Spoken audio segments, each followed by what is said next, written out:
So this, I'm going to give you a workshop, just kind of walking you through the basics of Fusion, just to get used to how it works, how to do some modeling stuff. Um, this is my instructables page. This is like kind of the DIY stuff I've done. We're going to be doing this project today. It's a sealing wax stamp. So this one, it's a good example because it's sort of, it gets you used to how it works in terms of making 3D objects and the process you go through with that in Fusion, which is a little bit different from other things you do. I can provide links to this stuff if you don't want to refer to it later.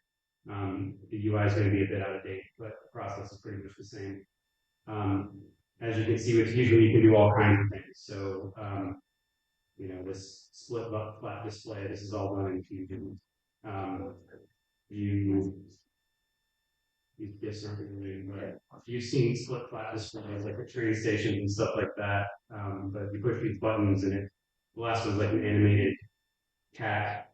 And it's all, you can do all this to say, you can do simple, design any kind of simple object you want, but there's also a full suite of tools for mechanical assemblies. So you can have joints between objects, you can have joints, you can have relationships between those things. So really the sky's the limit on the kind of stuff you can do with it. So if you open the Fusion workspace, is anybody opening this for the first time? First time, okay, yeah, more or less first time. So it works a little bit differently than what you are probably used to with other like software. So if we're opening Illustrator, for example, there's a file browser in it, but for the most part, you're opening stuff from either your computer or from the cloud.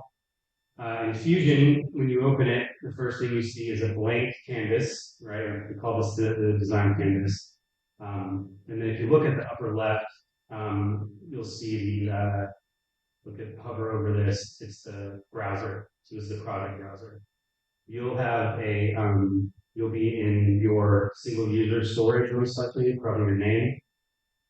This is where all your projects are stored, where your designs are stored, and any other files you want to put in. So you'll see my first project, and then you'll see this stuff down at the bottom. So there's some training, some CAM samples if you want to get into CNC, samples of other like processes that can help you understand how things work. So that's where all your files live. And then starting from left to right, you'll see other tools that are organized in such a way that it should be intuitive, right? So you read from left to right, if you read in English, everything's organized left to right. So the idea is that you're more likely to want to click the things on the left before you click the things on the right. So everything is generally organized that way. This is the workspace switcher. We're going to stay in the design mode today, but we can look at some of these other ones as we go. But these are different workspaces you can work in with your, the stuff you're doing. So you'll see that your design here is unsaved. So the first thing we're going to do is save it. So click the save button. It wants to give me a location. That's the last thing that was in. I'm going to training. You can just take it to your first project.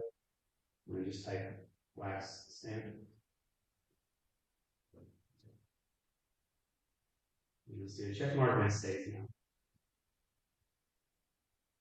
now. Some of the things that I'm going to show you aren't totally necessary for what you're looking at here, but a lot of it just has to do with building good habits. So step one, anytime you're doing the design, is you start with this button here, which is new component.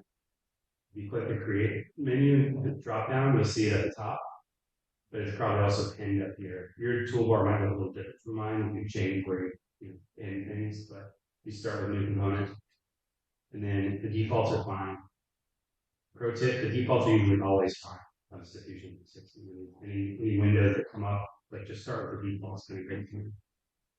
And we're going to make a wax stamp like this, right? So this is the thing you're going to print out, and it's for sealing wax on fancy stationery. So a general size, this is 30 millimeters. I'll switch to inches just because we're in the US. I generally work in millimeters when it's small parts that aren't going to relate to larger things. I use inch things you can drill when it comes to furniture because I think it's actually a better measurement system for that. But That's another story. If I go to inches here, you don't have to do all this stuff. I'm just checking. So if you're defaulting to inches, which you probably all are, I think it defaults that if you're in the US when you download it, it's about an inch and a half here. So we'll just stick with inches for now. And then everything you make in Fusion starts with a sketch. So you don't want to do primitives, kind of stay away from that. We have primitives, but they're not really going to serve you well. Always start with 2D drawings and make 3D things out of that. So we're going to start the next step. Again, second in line in the toolbar there is create sketch. Click that. And then I'm going to pick this face, which is the XY face. Does everybody see the blue line pointing up like this? Yeah. No. You have a green pointing up? Yeah. Okay. Anybody else blue or green pointing up? For the origin. So this is, I think it defaults to Y up for some reason. I know the reason. It's like those weird legacy thing from old software. I do everything with the Z axis pointing up. In fact, I'm going to go ahead and show you how to do that, because if you're going to be doing 3D printing or anything like that, this is going to make your life a lot easier. So click your name or your picture over here in the top right. Go to preferences. Think for a second. And then on the first page there, you're going to see default modeling orientation. Switch that to Z up. And then click OK. So your picture, preferences, default modeling orientation, Z up. If you don't do that, and you stick with Y up, printing is going to be on the side and not rotated. Not the end of the world, it's just kind of important. If you had Y up, meaning the green axis was up over here on your cube, you can see in the upper right. And you changed it to Z up like I just showed you. We need to make a new design, because that one that you made is going to stick to Y. There's a way to switch that, but let's not worry about that. In any case, those steps are going to be the same. So create your component. That's always step one, no matter what you're doing in Fusion. And then step two is almost always going to be create sketch. So click on that, and then I'm going to pick the XY plane, or the ZY, or the ZX plane, depending on what your up orientation is. Click that, and you'll notice that everything moved, and now I've got a grid where I didn't have it before. This means you're in sketch mode, so you'll notice a bunch of things have changed. If you look up at the toolbar, you've got create, modify, constraints. This is all different from what you had before in the solid menu, which is the default. And the tabs up here take you to those different menus. You'll see sketches highlighted because I'm in sketch mode. If you look over here at the sketch palette, that's a kind of a clear indication that you're in a different workspace now. Right? And then finish sketch with big orange check up there, or big green check. All right, so the next thing we're going to do is create a circle, and this is going to be the top profile of your right? We'll go to circle. If you don't see that in your list right there, click the down arrow, and you'll see it in that list. It'll be the third thing in the list. And then with that circle, you want to click it on, start on the origin point. Right there, click once. And then move your mouse out like that, move your cursor out. And then you're going to do 1 for 1 inch. We'll repeat that. Create, circle. That first option is the default center of diameter circle. Click the origin point once. Don't click and hold. Move your mouse out somewhere, and then type the number 1. So we're going to go to solid up here, and then extrude. So extrude, I think, is the default in your toolbar. If not, click the create drop down and go here to extrude. It's going to automatically pick that profile because it's the only thing on your canvas. You don't have to choose it in this case. So click on that, and then I'm going to pull this arrow, and then somewhere around 2 inches is fine. So it snaps to different, to like tenths of an inch. So you can either pull it until you're at somewhere around 2, or you can just tighten it with 2. Everybody should have a cylinder now. You good? Anyone not have a cylinder? Okay. So now you've got the starting point of your 3D geometry. The next thing we're going to do is draw a profile similar to what you're seeing here, right? So we're going to make some new sketch geometry, 2D geometry, to make this thing ergonomic and fit in your hand. So I'm still in component 1 here, click create sketch, and then I'm going to pick on one of these vertical planes, with the ZX or the ZY in my case. I'll go with this one. Let's front on the view cube over here. By the way I'm navigating is there's some keyboard shortcuts for that. There's some mouse or trackpad shortcuts for it. If you do, there's tools down here to look around with things. All right. So that's the orbit tool. I can click that, and it sticks me in that tool until I hit escape. Okay, I have to hit escape to get out of that. I can do pan, same thing, escape to get out. You can go over here on the view cube on the upper right, click and hold, and it'll orbit around like that. Or I can click on any one of these highlightable parts of this cube. So I could do this corner, it'll give me isometric over here. I can click on the back, this corner, right, front, and then home brings you back to this corner view from looking at the front face and the right face. Right. So this is a useful little widget to work with. But you can also there's different presets on the trackpad or mouses. But I can do 2-finger pan around. If I just put 2 fingers on and do this, it pans it. I can do 2-finger click and it'll orbit. And then there's also some like shift options and stuff. But if you go to preferences, click your picture, preferences, and then for pan, zoom, orbit shortcuts, Tinkercad is good if you've got a trackpad. If you have a mouse, the defaults are better. But if you're using a trackpad, just under pan, zoom, orbit shortcuts, click Tinkercad, click OK, and that'll give you those options I've got, where pinch is zoom in and out, 2 fingers is pan, 2-finger click is orbit. So it just makes things go faster.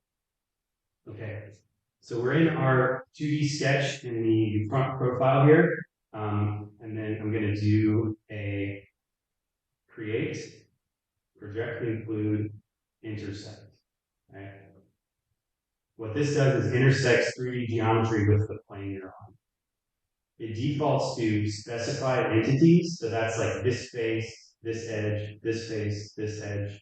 We don't want to do all that. We just want to do the body. So I'm under selection filter, I want bodies. I'm going to pick this. And then what do I get? What is the 2D section of a cylinder? Right. Good job. Let's do that again. Create, project, include, create, project, include, intersect. Selection filter, set bodies, click that. Now we have everything. All right. I've orbited around here, but in general, it's usually better to just stay in that plane. So if I put the front face there, I'm looking back at 2D. So now what you want to do is create a profile that is going to give you imagine this thing you turn on a lathe. It's going to give you a different shape, right? So there's different ways you can do this. This line is usually the best one for this because you can kind of play around with a curvy shape. But I'll show you different options here. So I'm going to do a spline, and I'll do a fit point spline. And I'll zoom in a little bit. I'm doing a pinch spread thing. And then I'm just going to kind of click here, here. All of these clicks are going to be inside of my rectangle. And you'll notice it wants to snap to that edge right there. And there's a little blue X that comes up when I get to that curve, right? And then when I'm done, I just click that little checkbox. And this gave me handles. Does anybody use Illustrator? So if you know an Illustrator, you use the pen tool, it works the same way. When you do a pen tool and you grab what do they call an Illustrator? The little point, I guess, the point. This little vertex right here, when you click on that, it gives you handles you can play with, right? So in this case, I'm going to move it, and then it wants to give me a constraint here. And then it tells me that that's a constraint. So now if I pull on this, it won't let me go up and down and move it around.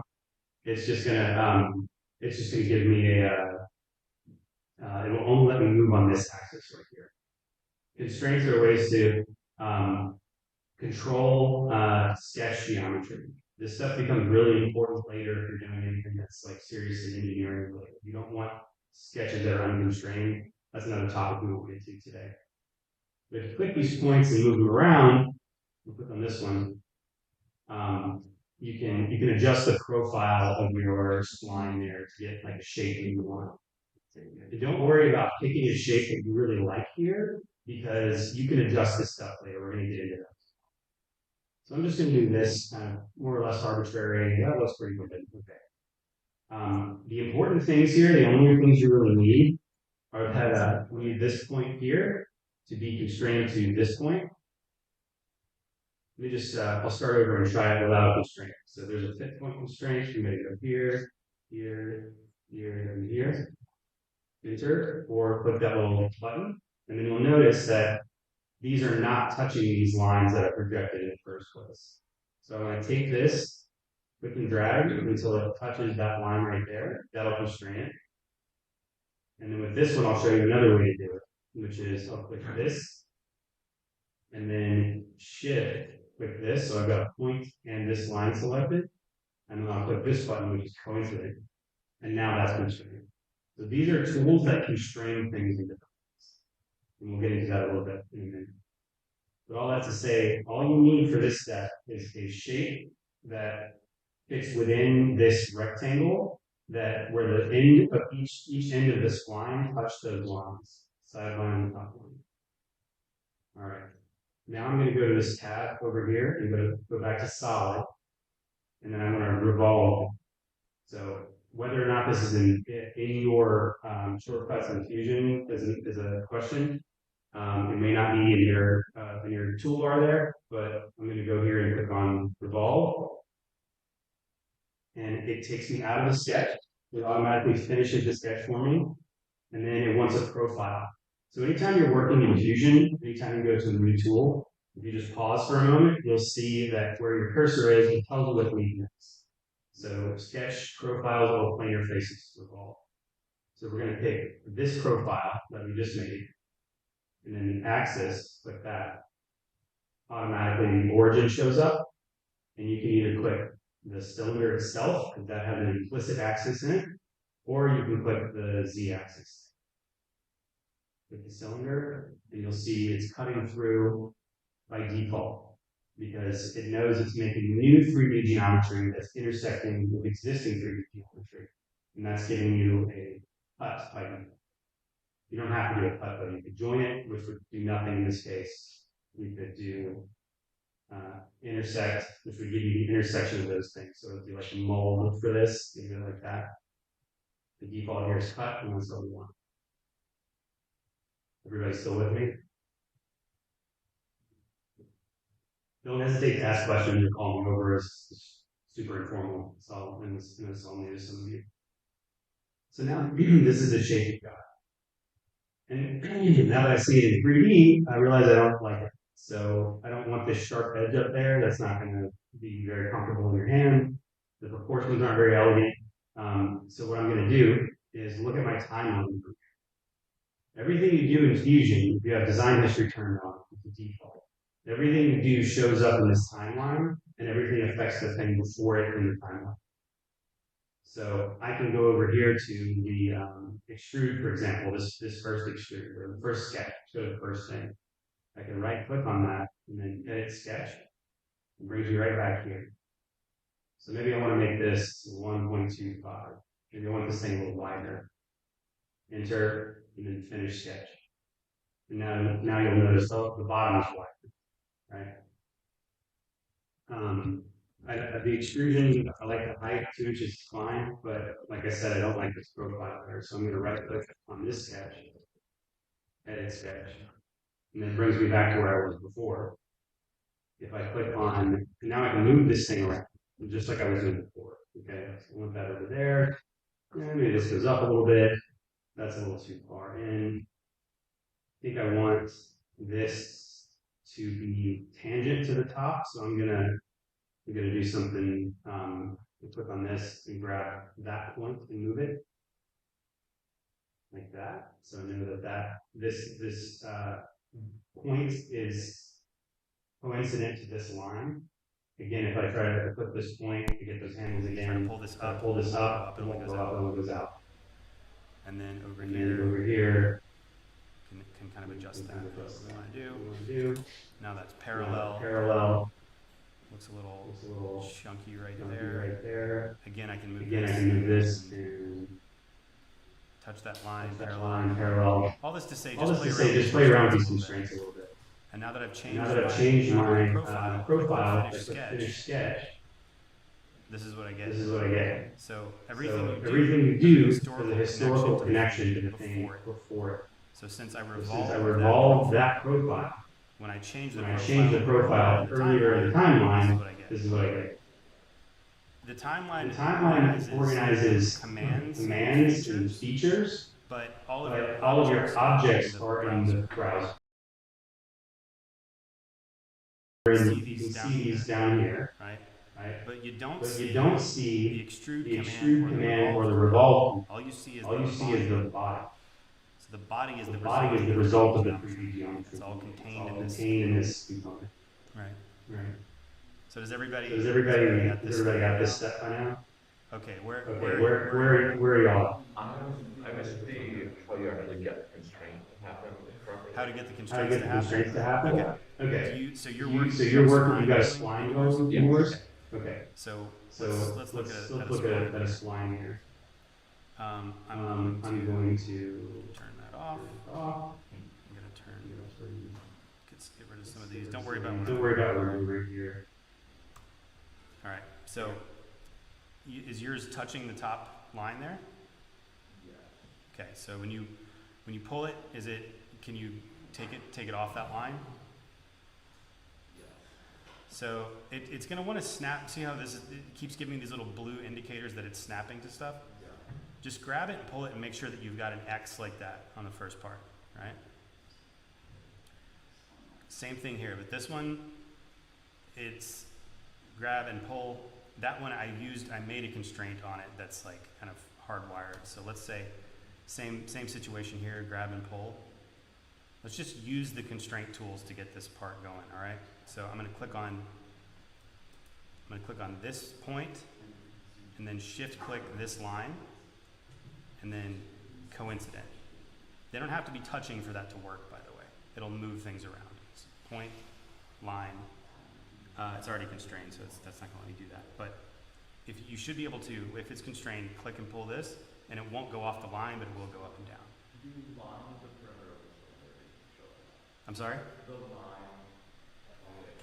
Okay, you may have missed the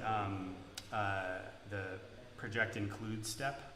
So, okay, so I'll do that again. Let's see. I'm going to delete everything and start over. So, no, it's no problem. This is how this works. So, when you're here, you go to project include under create in the sketch menu. Does everybody see that? And then intersect. Right? So then you'll click that body and then click OK, and you should see a pink line there. If you go to the browser and open these arrows until you see bodies and then turn that body off, you should see this. Got it? Okay, cool. All right, and then the spline, you've already got your spline like you said, so it's like this. Enter to call it done. And then the two main things you have to constrain are, we just need to make two coincident constraints. So I'll go to this menu right here, coincident, point, line, point, line. I don't have to go out of the tool for that. If I turn off that body, it's a little easier to see what I'm doing. Then I can click this shape over here and I see this profile. Everybody got that? Cool. And then again, you can move these around, get different shapes, whatever you want to do. And now we'll see, will this update for the body? And it did. It kind of, even though I drew a new line, it knows that it considers it to be the same profile. All right, so does everybody have this now? We have this step? Okay, so now that we're here, the next step is to do the shape of the of your letter. So we're all going to do just one letter. I think is probably the best way to go. That's a good way to ensure that it's going to work. So I'm sort of orbiting around here again using those Tinkercad shortcuts. Right-click orbit, and we're going to do the letter obviously goes in the bottom. So I'll click on this face right here. Should highlight blue. And then I'm going to go to create sketch. That's the second option up there. Or it should be, I think it's the first option in most cases, but it's anyways the create sketch one. And what that did is brought me into a sketch that's on this plane. So I didn't have to pick a plane. I picked a face first, and then that brought me into this sketch. Is everybody here? Yeah. The bottom. You want to be on the bottom of your final shape there, after you've made the thing. So if you're looking at this, yeah, rotate to the underside, click on that, and then click the create sketch button. You should see this. Everybody there? Okay, so you're looking at this, front on. Go to create text. That's the drop-down menu for create text. And then it wants you to type it. You just click the cursor somewhere and then make a box that's roughly in the middle. And then type one letter. So this is going to be like your initial. So I'm going to do J for Jonathan. I'm going to make this bold because that's going to look better. I'm going to give it a size that makes sense. So like 1/2 inch, 0.75, something like that. You want a size that's going to fit inside your circle on the bottom. And then once you've done that, click OK.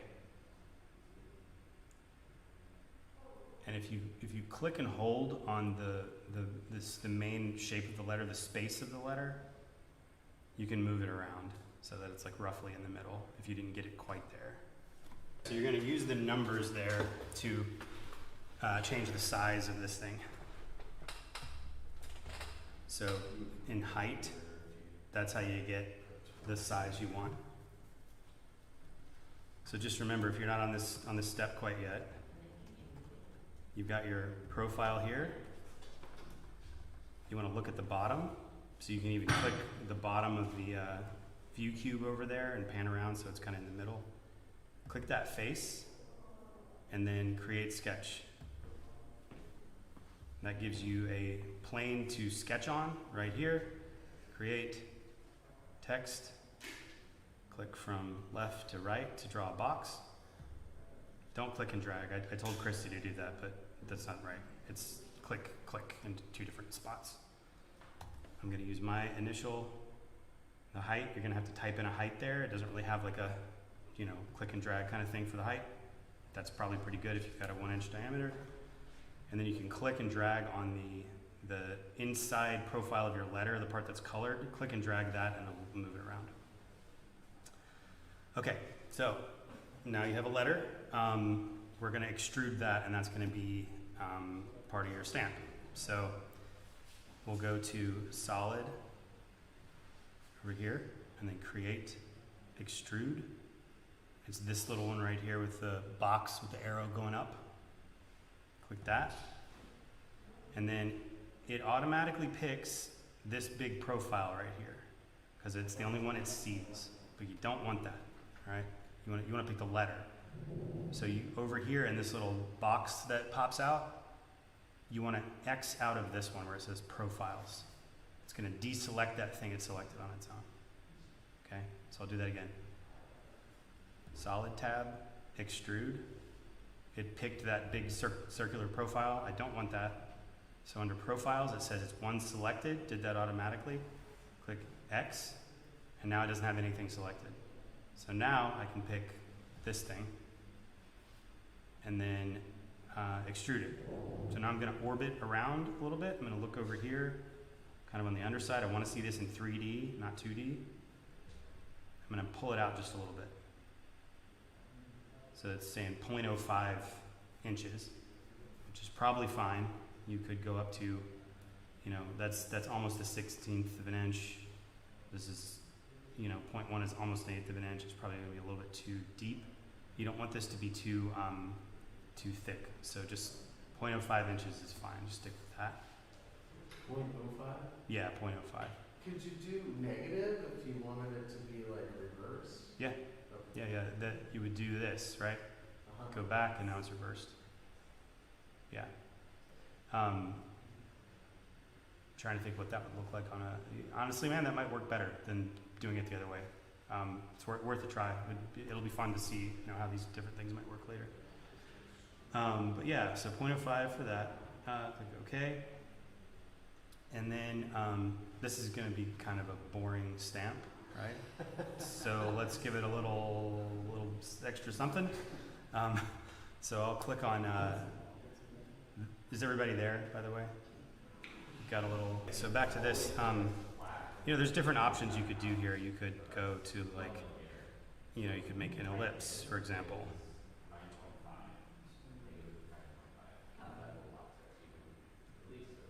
And then again, extrude to there, something like that. Now, not everybody has to do this, but just something I want to point out is that you can do draft angles with this stuff. So like if you were to actually mold this thing into wax, depending on how deep your recesses are, the wax wants to get stuck in it. So there's another tool called draft. You can do this if you want, where it wants a pull direction. So it's asking you which way is it going, and that's going to be the face that you're like pulling off, right? So in this case, it would be this one. And then for faces, I want like this outside face right there, and then it's asking me for an angle.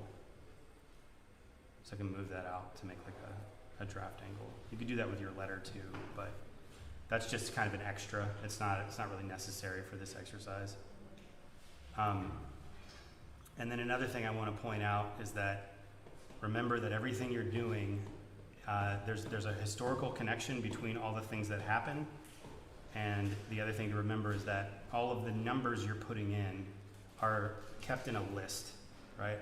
So if I go to modify, change parameters, and then I open this component right here, you'll see all the stuff I've done. And then there are numbers for everything.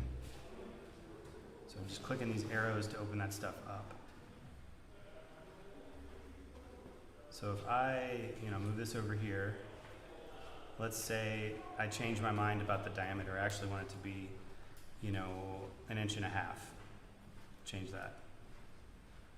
This gave me something I didn't want because I didn't actually constrain everything within the part.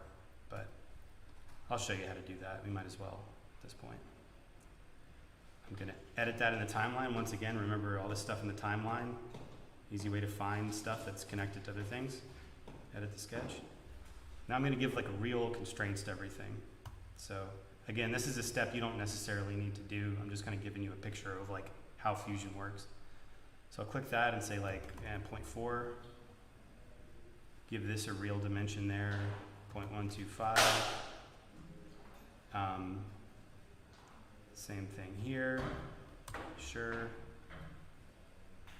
D for dimension, and you can click this stuff and it's going to keep it in specific places. And then I'm going to make these things, I'm going to do constraints on these things. So this will be parallel to this. Back to that constraint tool, parallel to this. And then I'll do D for dimension, give this an angle. And you'll notice in a minute here that as I start to constrain things, when they get fully constrained, they turn black, and that tells you that things are kind of set in stone. Think of it like that. I'm just giving these things, no, it's a driven dimension, don't want that. That, I don't need that there. D for dimension right here. And here. So my line just turned black, okay? Finish sketch, I'm looking at this. So now if I go back and change my parameters for the other things I made before, let's say I want that different diameter here. Let's make it 1.5 inches. Same thing again. So there's something else I'm missing there with the constraints. Maybe it's this revolve.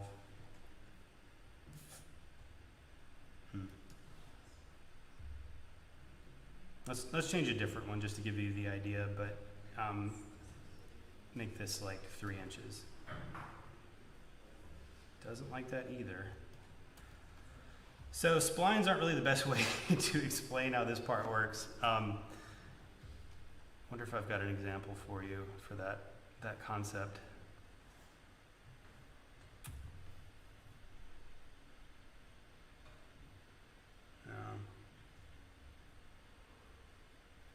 Anyway, we can get into that stuff if you want, but as long as we're all here, does everybody have this part done?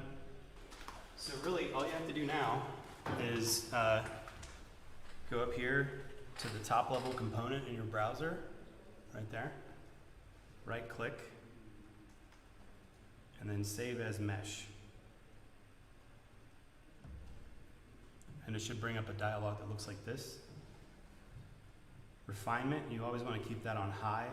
There's really no reason to do low refinement unless you have something that's like gigantic and super complicated. Does it say save as mesh when you? Mine just says save as. So, did you right click here? Let's see. Normally I have a PC mouse when I try to use this. Oh yeah, command click I think, or you should be able to do 2-finger click, and that should give you a right click. Yeah. So we save as mesh. Save as mesh. Or yeah, save as mesh, that's it. I see it. You see it? Okay. Cool. Either 3MF or STL, either one of those is fine. Default is 3MF, and that's fine for 3D printing. Click OK. I'll just put this on my desktop. And then that just gave you a file that a 3D printing slicer can recognize. So if I double click that, it's going to open in Simplify 3D in my case. For refinement, what did you put on that? High. Keep that on high. Is everybody on metric? Has everybody been seeing millimeters when they make stuff? You're on inch? Okay. So it's gonna, this is just something to keep in mind with 3D printing. 3D printing files don't understand units. So when you output something, say it was 30 millimeters wide and 100 millimeters tall, it's just gonna see 30 by 100. So if it comes in and you tell it, usually most of the slicers just default and say, well, that must be metric because of the size, right? Watch what happens in my case. So I did this in Imperial, and then I want to open it in this slicer. The part seems extremely small. Do you want to scale it, right? And then if I say no, I've got this tiny little object on there that is like useless, right? If I say yes, then it does the calculation, multiplies it by 2.45, and gives me the thing that I want, right? But before we get to that step, before we commit to that file, can anyone tell me what's going to happen if I use this as a stamp? It's going to be backwards, right? So we have to mirror this thing, all right? So what you want to do is go to Modify. You're in the Solid toolbar up here. Make sure you're not in a sketch, so you don't see that sketch panel or the little green check box or anything like that. Then you're going to go to Create, Mirror. Right? Click that, and it's going to want a body, so you'll pick your body.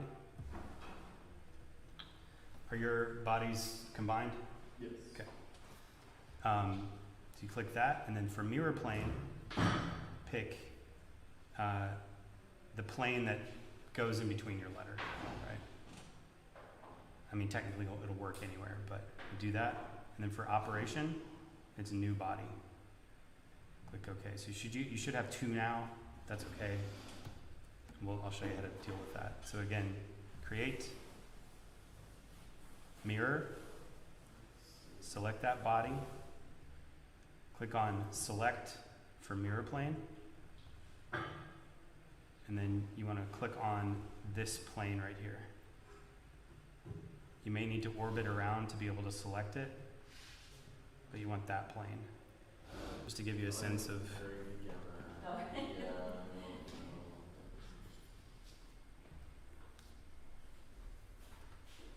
So if there's any questions, let me know. I'll just show you a quick example of something I'm working on right now. So this is a, oh, no, I don't want that one. Somebody's working on that right now. Here we go.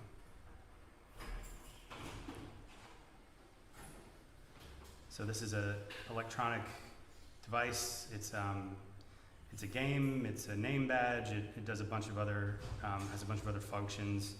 You can plug it into another person's device and play games with each other. There's accessory modules that plug into it. This is a good example of integrating electronics. So there's like a full electronics workflow within Fusion. So you can, I'm working in tandem with an electrical engineer who's designing all this stuff. I can go in here and move that component, for example, and say, I need the button to be a little closer to the side. And I can move it myself and give it exactly the right dimensions. And then he can pull that back into the electronics and move all the traces and the parts and all that stuff.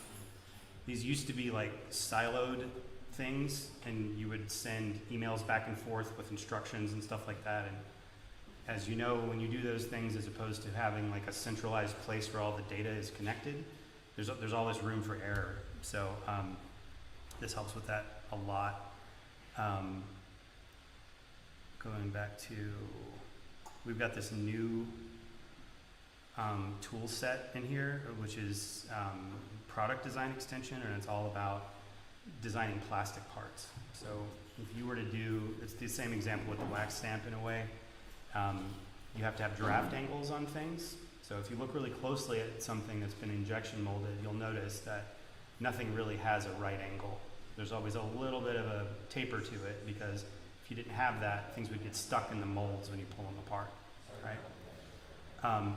These tools account for all that stuff. So I can go in here and give this, I have this thing and say, okay, this is an injection molded part, and I'm using this kind of screw. And then it gives me these bosses that have screw holes that are just the right size, and all the draft angles are accounted for, and all the geometry of the clips, all this stuff. Before we had these tools, I used to spend days like on the phone with an engineer at the factory, making sure all this stuff was right, and like in Zoom meetings, spinning things around, and me adjusting stuff just so. Now it's all just built in, and I can send it over to them, and it's ready to go from the get-go. These parts are 3D printed. You know, that stuff's changed a lot recently. You know, most of us are used to thinking of it as the machines we've got over here. Miguel's backpack 3D printer is a good example of the stuff that's like pretty typical, the FDM technology. But yeah, great, there you go. That's it. Miguel helped out with the first version of this product we're working on here. And hopefully I can bug you this week actually for some more stuff on that. But yeah, that's like the prototype version of this device. So it sort of takes all the different aspects into account, the number of parts, you know, the how the electronics work, what they do. Yeah, all that stuff is kind of in that. Think of that as like a first run on the prototype. But 3D printing now, I mean, we have stuff now that it actually makes it economical to have production runs of things, which is fairly new. It didn't used to be like that. It was either good for things that were going to be more or less a one-off, or just for prototyping. But now we can nest hundreds of parts in one run it overnight, and then the next day you've got your whole production run with like tolerances all in and everything. So how does what's the relationship between the 3D printed parts and the electronics? Like, can we get that all assembled? Yeah, I'll show you. So that should be here.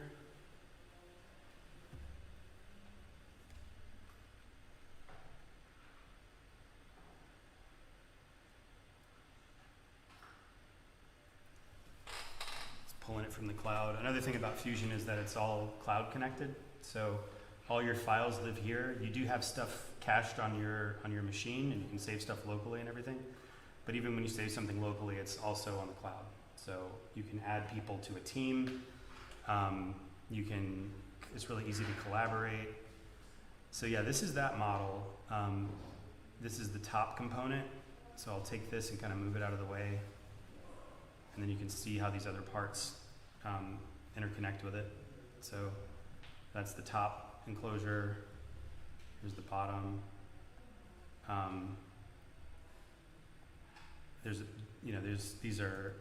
is a laser cut part. That does not want to move. Must be a joint. But yeah, you can see there. Can you give me a little more on that question, Christy? Well, I'm just trying to think how it all gets assembled. I can imagine mass producing parts, but then Yeah, the assembly is like you'd still need a yes, specific machine to put it all together. for sure, and like that's the case with most electronics. Honestly, like yeah, you can see here. Hold on. Your computer, your phone, like you still need eyes and fingers to do just about anything. That final step is always there. So this product in particular, this is like meant to be assembled by people at a conference. So we have this big customer event every year, and we have a whole factory. I can show you that. That's actually kind of interesting.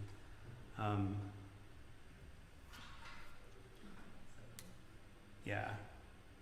So this is the thing I showed on that panel talk. Remember that little widget I had on stage?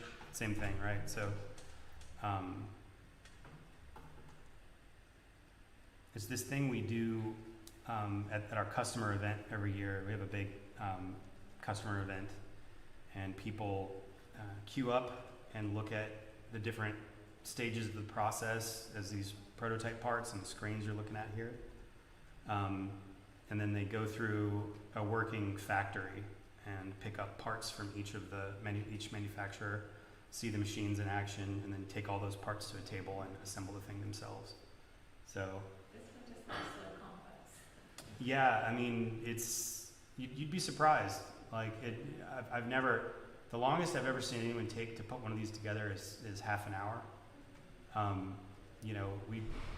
Toyota came up with this concept back in the 80s, I guess, or 70s called Pokeyoke, or Pokeyoke. I'm probably pronouncing it wrong, but the idea is that you can't assemble a thing the wrong way. So if you put a part in the wrong place, or it's rotated, or something's off, you can't put it together.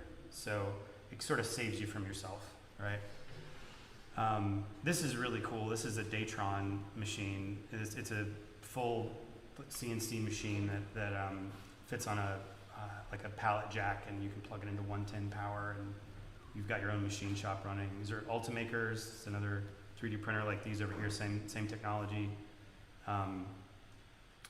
Yeah, so this is like this big event we do, and people put the things together at a table when it's all done. This is the product we did in previous years. And this is sort of the concept for that product, the little sample that's floating around over there. So contactless handshake sends your information back and forth. Accessory modules, so it's going to be in New Orleans this year, so we're probably going to do a handheld fan. And then you can play Pong when you plug it into somebody else's device, 2-player. So the idea is that it's something that's it's got a microcontroller and a 5-volt power outlet, so it can be expandable and useful for other things other than just like this one use. Yeah, and these are just some Did you material invent codes. that thing? Sorry? Did you invent that? Yeah. That's so cool. Yeah. I mean, in a way, I mean, I'm not the first person to come up with the electronic conference badge, but yeah, adding the other aspects of it. Modular electronic devices is something that's been like kind of talked about for quite some time. Google, I think, did a phone. I don't know if it went into production, but they had an idea for a modular phone. So like instead of just throwing the whole thing away, the camera module can be replaced. The processor can be replaced. The battery, obviously, stuff like that. So it's like a solid device, but you'd be able to take these things out and like piecemeal improve it over time as the technology improves. So you don't get this like crazy waste stream, and that of course didn't take off, but you know, yeah. Any other aspects of this stuff people are interested in Fusion?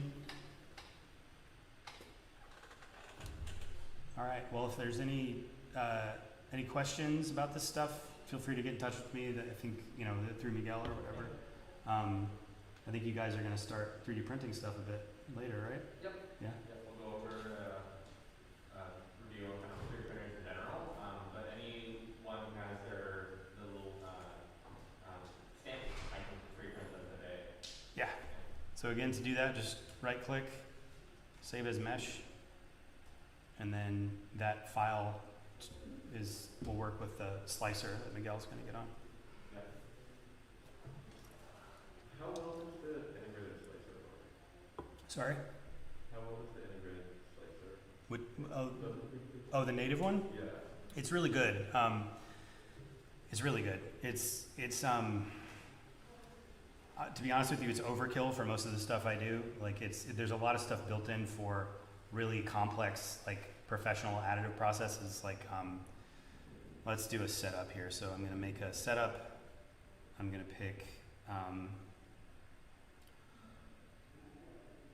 cloud, library, high temp system. So I'm going to filter this to additive, and these are all like, this is a industrial sized Fender. Hold on a second.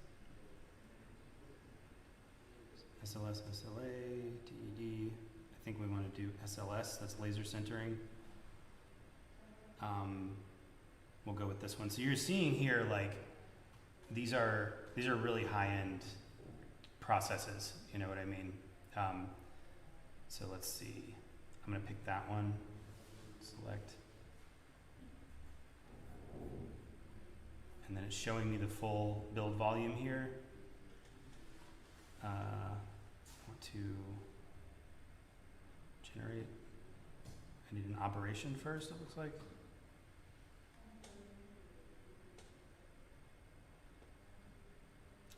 Let me try that again.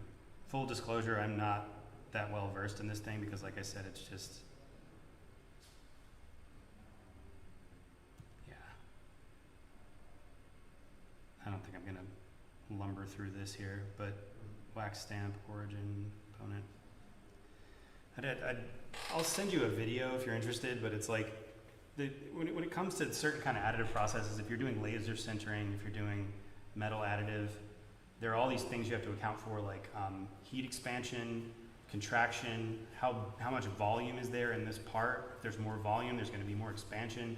There's all this stuff that gets really complicated, as opposed to if you're just doing a typical slicer operation where you say, all right, I'm going to do a new setup, pick a machine, like I'll just do my Ultimaker, right?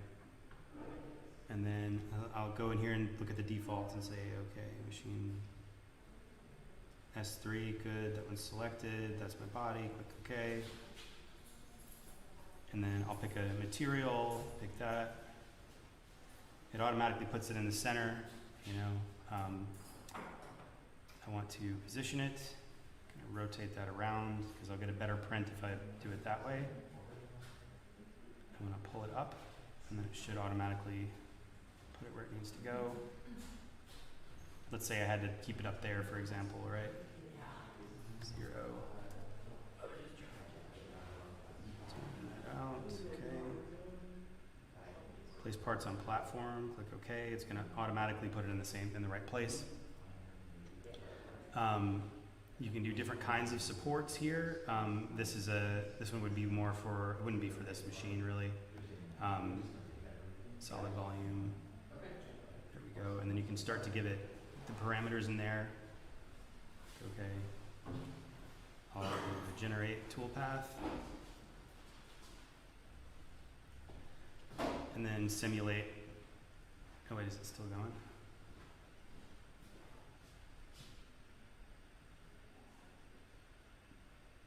Looks like it's still thinking there. Okay. Pick a toolpath. Supports toolpath.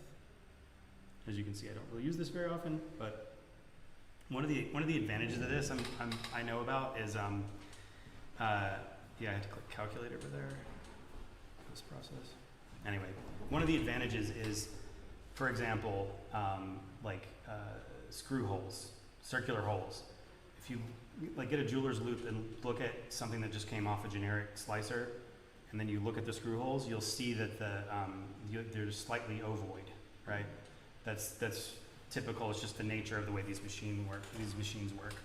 But with our post processors, and this is something that people have been working on for years since we acquired this other company, they're way more accurate. So anything having to do with it reduces the inaccuracies you're used to with other kinds of slicers.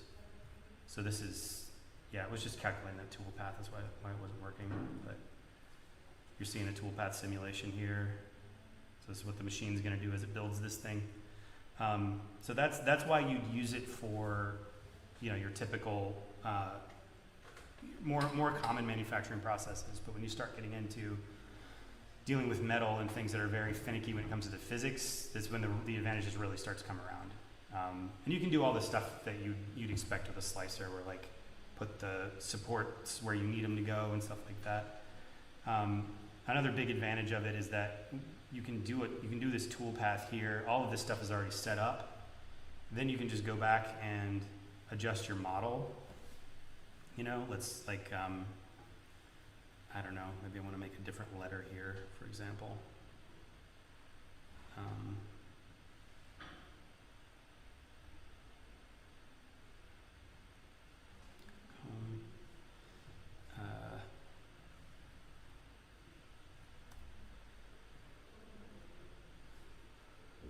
Edit sketch. Actually, I want to edit the letter.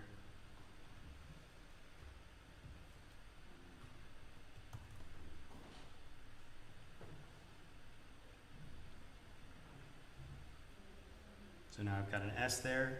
If I go back to my manufacturer workspace, it tells me that this needs to be redone because it recognizes that something's changed. So I can just click generate.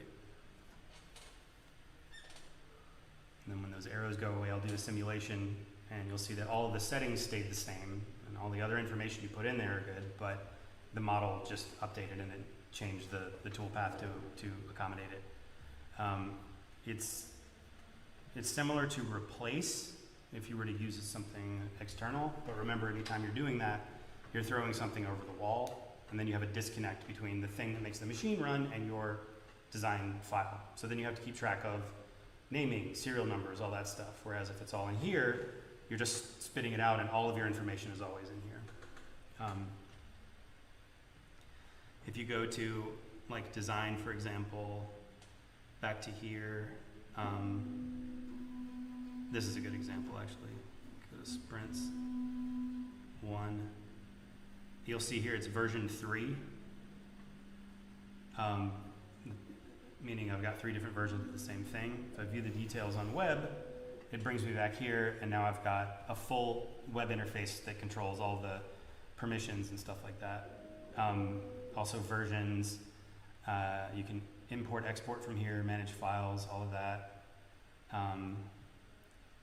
properties, I can go to my project here and look at permissions, see who's in the group, assign, you know, assign roles. You know, you can be an editor, you can maybe just read it. One of the big advantages we hear from customers all the time is that if they want to share something with one of their clients, they just send them a link, and then you can just spin the thing around in 3D and look at it and like see all that stuff is there. You don't have to like sign in or give an email address or anything like that. It's all just ready to go. Yeah, and then you can see all the components. You can turn things on and off, turn off the back, turn off the front. Yeah, so again, the big idea just being all the information being connected and controlled within a single data set, and then our other, like we're bringing in new products all the time that sort of connect to Fusion to do the same kind of thing. Is there any way to put costs in there, like to do cost estimates of just the materials themselves or how Yeah. much it costs for machines and all that? Yeah, so there are cost estimators built into this stuff, I believe. So added a toolpath here, template task manager, statistics. Okay.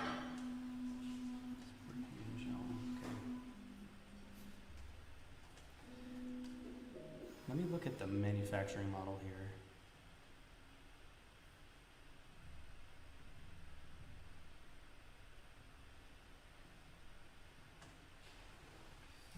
Edit. Okay, that's a different thing. This stuff has changed since I've looked at it last. Generally within a slicer, right? And I'm not sure if we have this in Fusion or not. All of this stuff is here, so you know how much time it takes, how much filament you use, the weight of the plastic, all that stuff is there. Yeah, and the material cost is 0.62. And I'm fairly certain that here it would be the same thing. Like if I'm looking at print statistics, okay, shelves, board, filament used, layer count, like this should give me that information. My guess is there's something I'm missing. There's like a spot in here that I'm not quite savvy about. We have another product called Upchain. This is pretty new. This is like a project management tool that keeps all that stuff. Well, you know what? This is a little bit more about project management. It has all those things. It's got bill of materials, costing, like you can keep track of budgets and all that stuff. But we've got a new thing called ProdSmart, which that's all about production and keeping track of parts that are being produced. And that has every little granular detail about like, you know, how much does each one of these widgets cost? What was the sunk cost of the tooling? Factor that into the price. You know, how many were rejected by quality control? All that stuff is in the same, like, you know, system basically. And all that points back to Fusion. We have a lot of customers that are machine shops. That's kind of like a big, you know, big customer base. And they rely on this stuff really heavily to make sure they've got, you know, they basically run the machines off of this. So it makes the tool path that goes into the machine. There's a little bit of a disconnect there because it's not being directly controlled by Fusion, but you wouldn't want to do that anyway because machines all work differently. But yeah, there's a really, really close connection between your data set, what you're producing, and yeah, costing for sure. That's a major part of any manufacturing. I mean, another thing is drawings. Like, you know, if we were to make a drawing from the design, maybe not necessarily useful to this group. It depends on the complexity of the thing you're doing and how many other people are involved. In a lot of cases, the drawing really is the product, right? So if you're you know, an engineer or a product designer or whatever it is, yes, of course you've got. And I'll do a section through. Of course you have. Here, I'll just do some projections. Showing me that side, this side. You wouldn't need two sides in this case because it's like, you know, turned because it's symmetrical all the way around. But all of these things are historically connected to the model. So if I change the model, this changes too. And you'd have notes here, so it's like, you know, it's gonna tell me, you know, finish type 2 or whatever, right? Like, this is what you give your client. So you have, yes, of course you have all the 3D files and everything, but the drawings are the thing that's kind of like contractual. It's sort of like a, you know, they call them contract documents in architecture. I'm not sure about product design, but I think it's kind of the same thing, where this is the thing that gets stamped and it's like, okay, this is ready to go, this is how this needs to be, follow these instructions. And it's a big deal to have that connected to the drawing as well, because if something changes, you'll automatically get a revision number come up. You know, you get, you can keep track of all the different revisions and so on. This is a pretty important part of the process as well.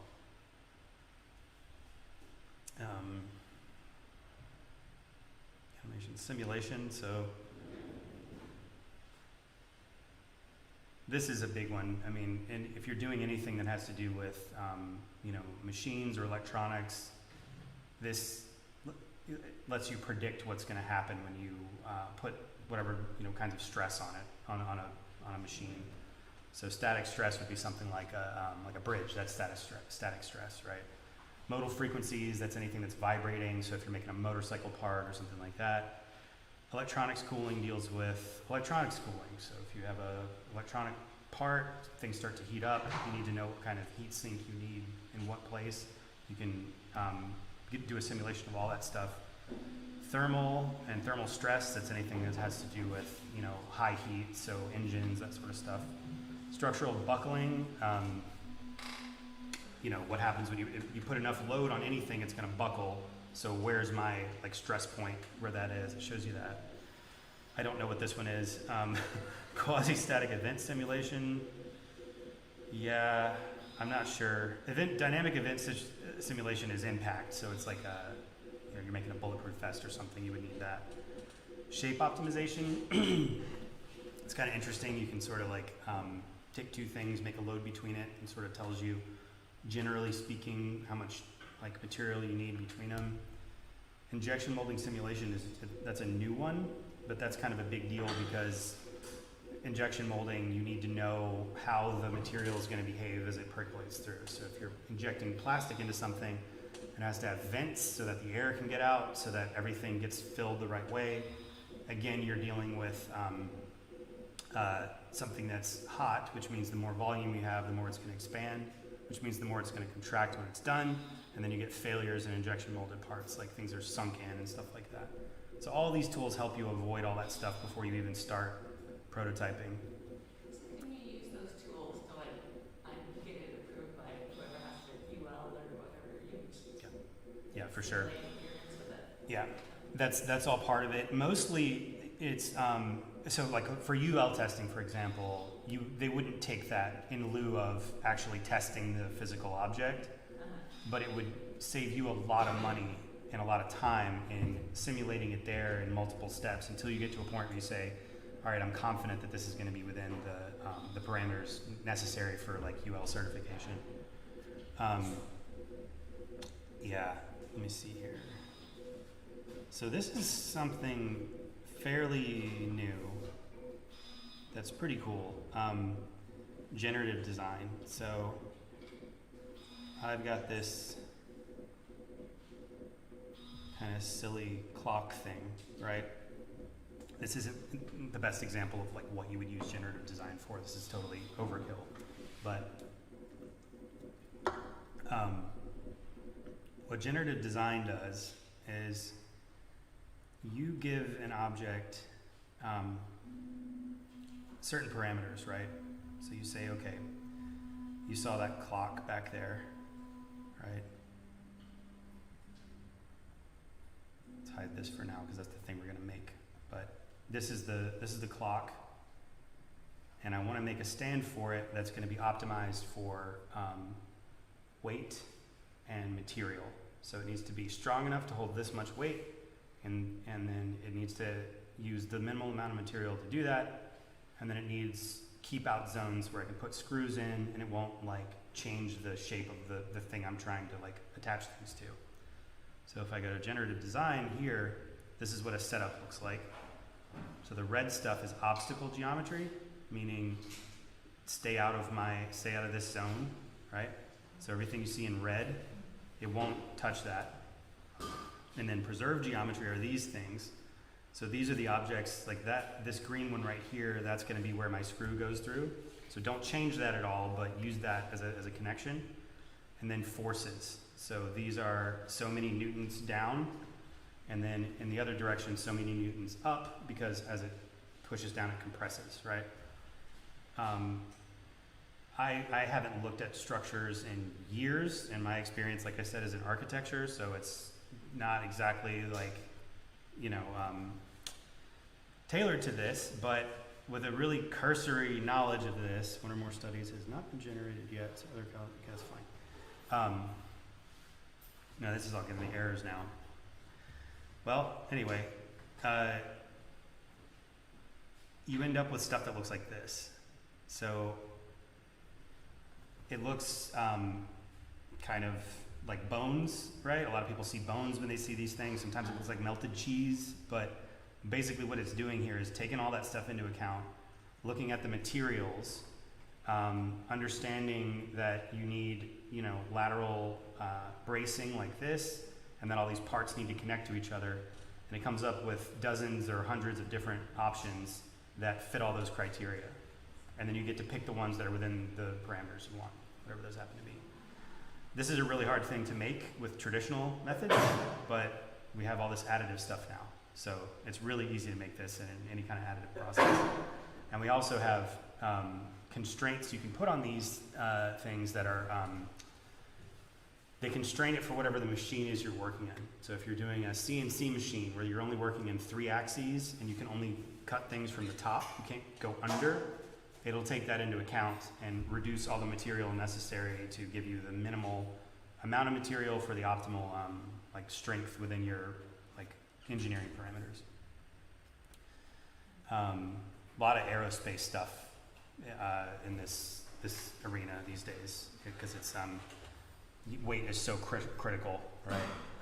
Boeing actually is doing these seat brackets on the 737, I think it's the 737, but they've stopped using their machined ones and they're doing these little like additive manufactured seat brackets that take the weight down of the whole plane by, I don't know, 600 pounds or something like that. But that's enough to like save you enough fuel that it makes sense. Little things like that are starting to happen all over the place right now.